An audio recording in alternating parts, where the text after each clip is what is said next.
Baik, teman-teman masih ingat di pertemuan yang lalu, kalau orang benar baca Al-Fatihahnya, dan sudah kemarin kita berlatih baca, masih ingat hadisnya?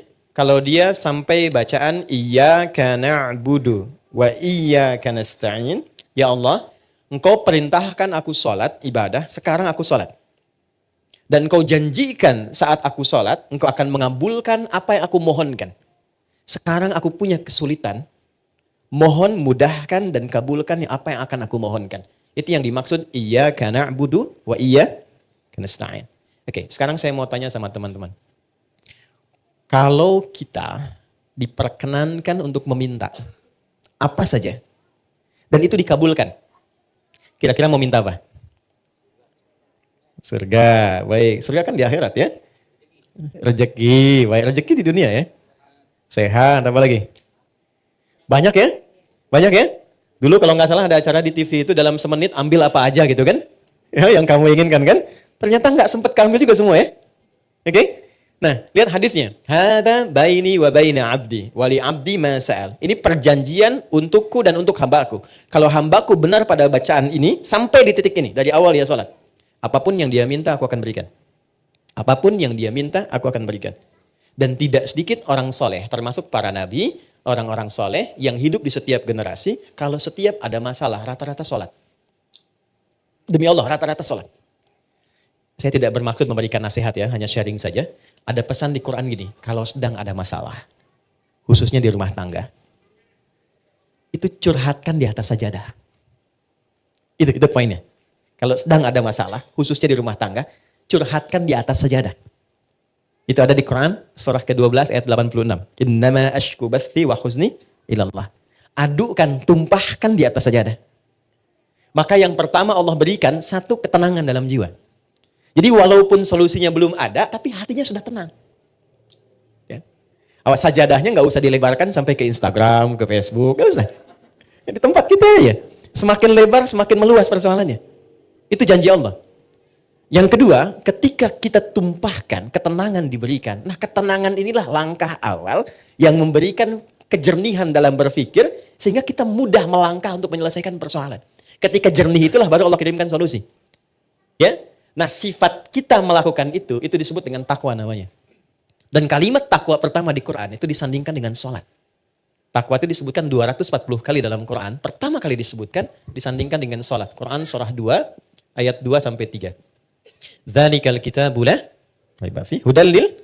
Siapa muttaqin orang takwa di situ? Ayat 3-nya. Alladzina yu'minuna bil ghaibi wa yuqimunas. Nah, takwa disebutkan 240 kali dalam Al-Qur'an. Amalan pertamanya salat dan 240 ini dibagi 3 segmen. Ada segmen ritual seperti salat ini. Ada segmen sosial seperti berbagi dengan sesama. Ali Imran ayat 133. Ada segmen rumah tangga. Dan ini segmen rumah tangga ditempatkannya di persoalan tertinggi di rumah tangga yang mengantarkan pada puncaknya. Yaitu perselisihan yang menghadirkan misalnya perpisahan. Disebut dengan tolak. Ini ditempatkan di Quran surah 65. Surahnya surah At-Tolak. Ayatnya persis sama dengan ini 2-3. Coba lihat. Ini bukan dimirip-miripin ya. Saya nggak punya TikTok deh yang sekali ketik langsung tok jadi gitu ya. Enggak. Ini ada ilmu tentang keserasian ayat-ayat dan nomor-nomor dalam Quran. Ditempatkannya di sini. Wa may yattaqillaha yaj'al lahu makhraja. Siapa yang mampu meningkatkan takwanya kepada Allah dalam konteks ini, yuk salat. Yaj'al lahu makhraja. Dia punya masalah apapun, aku bimbing untuk menyelesaikannya. Dan hidupnya bukan gak punya masalah. Sebelum dihadapi, Allah sudah kecilkan sehingga tak terasa bahwa itu persoalan. Itu poin. Ya. Betapa banyak solusi yang ringan tapi jarang dilakukan. Kita memilih berdebat dengan pengetahuan, dengan kekayaan, dengan macam-macam. Sehingga gak selesai-selesai. Padahal solusinya simpel. Baik ya? Satu ini. Nah sekarang, ada yang lebih dahsyat lagi. Begitu selesai benar baru sampai iyyaka na'budu wa iyyaka nasta'in. Sedang punya masalah apa? Mau minta apa? Ada keperluan apa? Mohonkan. Karena rata-rata bingung mau minta apa, Allah ajarkan satu kalimat yang saat diberikan semua yang kita harapkan dapat. Apa kalimatnya? Oke, setelah iyyaka na'budu wa iyyaka nasta'in, kita baca apa? Ihdinas siratal mustaqim. Itu bukan kalimat biasa, ada rahasia di dalamnya, ada hikmah. Ya, saya tulis dulu ya. Di sini aja. Ihdinas siratal mustaqim.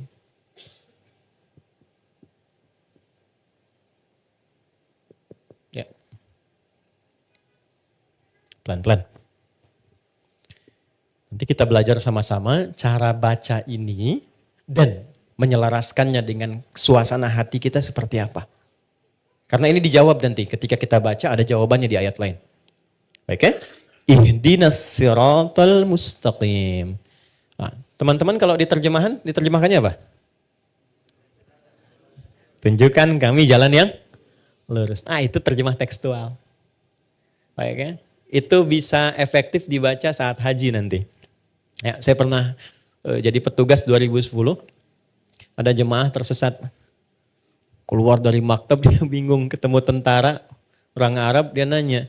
Jadi orang Arab yang nggak bisa bahasa Indonesia, dia nggak bisa bahasa Arab. Tapi pintar orangnya. Tidak putus harapan, dia buka gawang maktabnya, tunjukkan. Pak katanya, ihdinas siratal mustaqim. Tunjukkan saya jalan yang lurus ke maktab. Ya? Tapi yang hebat tentaranya itu juga nggak kalah cerdik. Begitu dilihat maktabnya kan ada di gelangnya itu. Maka dia tunjukkan siratal ladzina an'amta 'alaihim ghairil maghdubi 'alaihim waladdallin. Lulus jalan ini, jangan belok-belok kamu sampai gitu. Itu pernah kejadian. Oke. Ihdina. Ya Allah mohon tunjukkan kami. Ihdina itu dari ahda yuhdi, asalnya dari hidayah. Hidayah superlatifnya hudan. Oke, pelan-pelan. Ihdi itu bentuk permohonan. Berikan kami hudan. Ini asalnya. Ya, pelan-pelan. Berikan kami hudan. Apa itu hudan? Hudan itu asalnya semua solusi yang kita butuhkan dalam hidup. Simpel sekali. Semua solusi yang kita butuhkan dalam hidup. Contoh. Al-Quran itu disebut hudan oleh Allah. Al-Baqarah ayat 185. Ya syahrul Ramadan alladzi unzila fihil Quran hudan linnas. Kenapa Al-Quran disebut hudan? Karena isinya 6.236 ayat dari Al-Fatihah sampai An-Nas itu semua isinya solusi buat kehidupan kita. Tentang anak ada di situ, tentang pekerjaan ada di situ. Tentang maaf ya, semua hal yang kita jalani dalam hidup dari mulai lahir sampai wafat itu ada di situ semua. Jadi bukan ayat bacaan yang hampa makna, bukan. Itu semua kalau dikeluarkan, itu ada temanya secara tematik. Imam Al-Bukhari itu mengeluarkan 97 tema dari Quran. Disusun di dalam kitab beliau namanya Sahih Al-Bukhari. Bukan kitab hadis mata, bukan. Itu ada temanya. Dari mulai tentang iman, Anda bertanya kenapa iman saya suka naik turun. Kalau naik semangat ibadah, kalau turun saya agak malas gitu ya. Di sini nanti dikeluarkan ayatnya, topiknya apa, lalu ayatnya, lalu hadisnya, sejumlah 57 hadis. Ada bab bisnis kitabul buyu'. Teman-teman yang pebisnis, pengusaha, pengen belajar value dari Quran dan hadis, membimbing kita bisnis. Ya, demi Allah saya katakan, sahabat-sahabat Nabi dan tabi'in generasi setelah itu, yang mengaji dari topik ini, tema bisnis, itu setelah belajar mempraktekkan, tidak pernah ada yang kembali modal. Semua kembali untung. Dan kekayaannya itu di atas rata-rata. Ya, saya mau sebut Abdurrahman bin Auf, itu sebelum masuk Islam dan belajar dari Quran, itu kekayaannya itu standar aja walaupun kaya.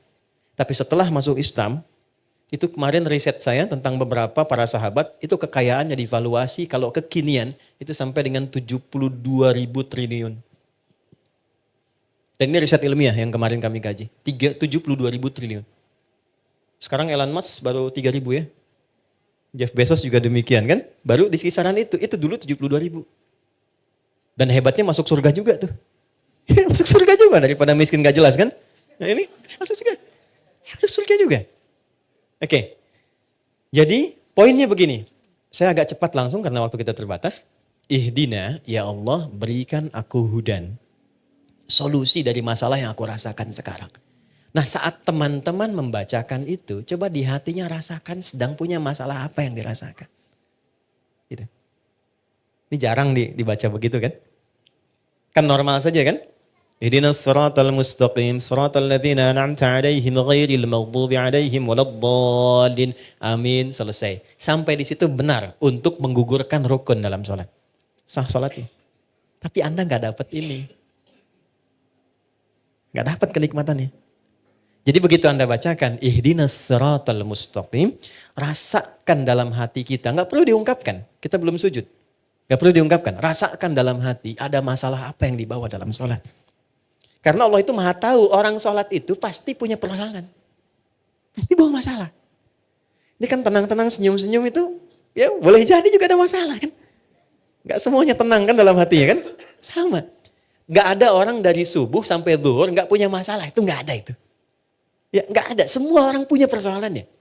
Maka Allah tunggu sampai zuhur itu, kita minta supaya diselesaikan. Maka ketika selesai zuhur, nikmat kita menjalani siang sampai sore. Itu hikmahnya demikian, filosofinya begitu. Jadi begitu Anda bacakan, ihdinas siratal mustaqim, ya Allah mohon berikan solusi. Kan? Atas semua persoalan yang hamba sedang rasakan saat ini dan Engkau maha mengetahui dengan itu semua. Oke. Lalu Allah berikan. Saya mau tanya teman-teman, mohon izin ya. Kalau diberi itu pengen cepat, pengen lambat? Ingin mudah, ingin sulit? Mudah kan? Baik, kalau ada jalan berliku dengan jalan lurus, yang paling cepat yang lurus atau yang belok-belok? Lurus kan? Nah, lurus itu namanya siratal mustaqim. Mustaqim itu lurus, artinya mudah. Sirat itu lapang. Jadi sirat itu, jembatan kan yang sering kita pahami ya, jembatan, itu sebetulnya bukan jembatan sempit. Kan Nabi pernah sampaikan, kayak rambut di bawah 7 kan? Ya kan? Nah itu menjadi sempit pada orang yang banyak maksiat dan kurang amal. Tapi bagi orang yang dekat dengan Tuhan, dia mendedikasikan kegiatan di dunianya untuk beribadah kepada Allah dengan berbuat baik, maka itu menjadi lapang. Ketika lapang itulah menjadi sirat namanya. Paham? Baik, jadi seakan kita minta begini, ya Allah, mohon berikan aku solusi dan lapangkan saat aku menerimanya, serta mudahkan dalam prosesnya. Jelas? Lapangkan aku saat menerimanya dan mudahkan dalam menjalani prosesnya. Oke. Saya kasih pertanyaan, kalau bisa jawab saya kasih hadiah umroh ya. Saya serius. Saya serius. Bintang 5 di Mekah Madinah. Oke. Salat sendiri kan? Ya kan? Walaupun berjamaah kan kita sendiri kan? Ya kan? Nanti sifatnya jamaah dengan banyak orang. Kenapa di sini mintanya tunjukkan pada kami, padahal kita sendiri? Ihdina. Kenapa enggak ihdi? Oke, silakan. Ya. Boleh?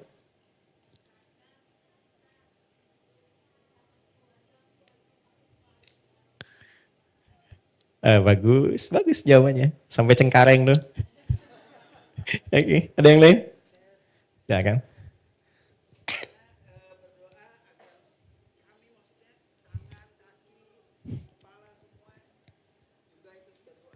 Bagus. Sampai migrasi. Waktu habis. Waktu habis. Dari sini, saya cepat saja. Gini, ini filosofi dalamnya. Ini saya kasih yang paling dalam sekali. Maaf ya. Kalau kita sedang punya masalah. Masalah itu untuk sendiri atau kadang ada yang terlibat di sekitaran kita. Oke. Bagi kita mudah, tapi mungkin bagi pasangan kita belum tentu itu mudah. Bagi kita dan pasangan mudah, tapi mungkin bagi ayah dan ibunya belum tentu mudah. Bagi suami istri mudah, tapi bagi anak belum tentu mudah. Kenapa kita sertakan dina di sini, ihdina, untuk memberikan kesan bahwa ya Allah, berikan solusi atas masalah yang sedang hamba jalani, mudahkan prosesnya dan lapangkan untuk semua yang mengalami itu. Kalau suamiku di dalamnya, lapangkan hati suamiku pula. Kalau ada tetanggaku di dalamnya, lapangkan tetanggaku. Kalau ada ibuku di dalamnya, lapangkan hati ibuku. Itu dalam banget. Itulah sebabnya kenapa menggunakan na, tidak menggunakan bentuk tunggal secara personal. Jadi ketika kita menunaikan sholat, di situ Allah ingin menyelesaikan persoalan, masalah yang kita alami setuntas-tuntasnya, bukan 1-2 tahapan kehidupan. Jelas? Oke, tiketnya masih saya pegang ya. Satu. Jelas ya? Paham ya? Baik, maka jangan sungkan untuk mengungkapkan itu dalam sholat, tapi di hati kita. Karena nggak boleh dilafadzkan. Jelas ya? Ihdinas siratal mustaqim. Cepat, karena Allah Maha tahu. Kita tinggal hadirkan saja suasana itu. Minta. Nah, sekarang Allah kasih mudah, kasih cepat, tapi caranya nggak enak. Mau nggak? Oke? Kasih mudah, kasih cepat, tapi caranya nggak enak. Anda melamar pekerjaan, langsung dikabulkan, cepat diterima. Tapi begitu datang, Anda dimaki-maki dulu.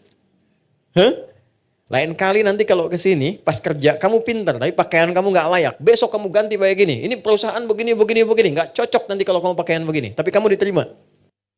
Yang kedua, bagus, kamu prestasinya bagus, baik. Nanti silahkan besok mulai bekerja, datang sebaik-baiknya. Pakaiannya disesuaikan. Nanti kita sudah berikan ketentuan dress code-nya. Enak yang pertama, enak yang kedua. Yang kedua, sesuatu yang melahirkan ketenangan, kenyamanan, kenikmatan, itu bahasa Arabnya an-na'ama yun'imu. Nikmat sifatnya. Kalau kita minta kepada objek yang ada selain kita atau di depan kita, atau yang gak ada tapi kita minta, gunakan tak setelah an'ama menjadi an'amta. Maka setelah itu kita meminta, ya Allah saya nggak pengen dapat yang cepat, mudah, lapang, tapi misalnya nggak ada kenikmatan di dalamnya. Maka diteruskan ayatnya, siratal ladzina an'amta alaihim, ghairil maghdubi alaihim walau. Ya, jangan sampai di situ ada, mohon maaf ya Allah, ya kita minta misalnya ya Allah, jangan sampai solusi itu datang diberikan, tapi muncul juga rasa-rasa yang tidak mengenakan. Mengarahkan kepada hal-hal yang tidak menyenangkan. Ya, walaupun ada tafsir lain maghdub di situ, kalangan yang dilaknat, dhalin yang tersesat. Karena sudah diberikan kenikmatan tapi tetap dia jauh dari Allah Subhanahu wa taala. Itu makna jauhnya. Jelas? Halo, jelas? Oke, setelah jelas, pertanyaan saya yang terakhir. Oke, dapat hadiah. Siapa orang-orang yang dimaksud di sini? Pada orang-orang yang telah engkau beri nikmat kepada mereka. Itu siapa? Para nabi. Apa lagi? Apa lagi? Ya, orang bertakwa. Bagus, baik. Apa lagi? Oke, singkatnya Quran surah 4 ayat 69. Ada 4 golongan. Jadi kalau teman-teman, ini ajaran dari Quran, kalau ingin bahagia, ingin tenang, ingin nikmat, ikuti 4 golongan ini. Ikuti pola hidup mereka. Quran surah 4 ayat 69. Wa may yuti'illaha warrasula faulaika ma'al ladzina an'amallahu 'alaihim. Oke, kalimatnya sama. Wa may yuti'illaha warrasula. Siapa yang kehidupannya diikutkan pada petunjuk Allah dan Rasul. Dari bangun tidur sampai tidur lagi. Misal, saya mau bangun tidur, saya ikutin bagaimana Nabi bangun. Ya, itu contohnya ada pada doa nanti. Ya, doa itu bukan sekedar bacaan, di situ ada penuntun aktivitas di setiap doa itu. Ya. Oke.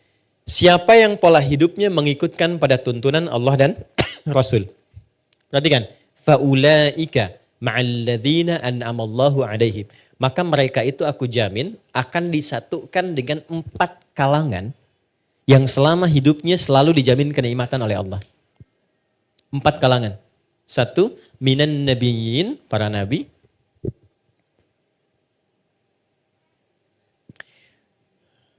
2, siddiqin, orang-orang yang membenarkan Quran dan mengamalkannya. Misal, kata Quran, berjilbablah perempuan. Maka dia membenarkan ayatnya dan mengamalkannya. Itu siddiq namanya. Jelas? Laki-laki misalnya, bangunlah tahajud walaupun sunnah. Anda benarkan ayatnya, Anda amalkan itu disebut siddiq. Yakin sepenuhnya dengan mengamalkannya. Kenapa Abu Bakar disebut siddiq? Karena beliau paling yakin apapun yang Nabi sampaikan itu seketika diyakini, walaupun bagi sementara orang itu belum mampu ya dipahami dengan logikanya. Karena itu disebut dengan Abu Bakar as-siddiq. Oke, 3. Ini siddiq. 3, syuhada. Orang yang wafat yang saat hidupnya sering mendedikasikan kegiatannya untuk ibadah. Maaf ya, jangan hanya dipahami berperang misalnya secara militer, tidak. Anda bekerja niatkan karena Allah. Di rumah tangga niatkan karena Allah. Posisikan istri sebagai titipan Allah. Istri suami sebagai titipan Allah. Menyayanginya karena Allah. Posisikan anak sebagai titipan Allah. Saya tanya teman-teman nih, antum cintai istri itu karena Allah atau karena sayang?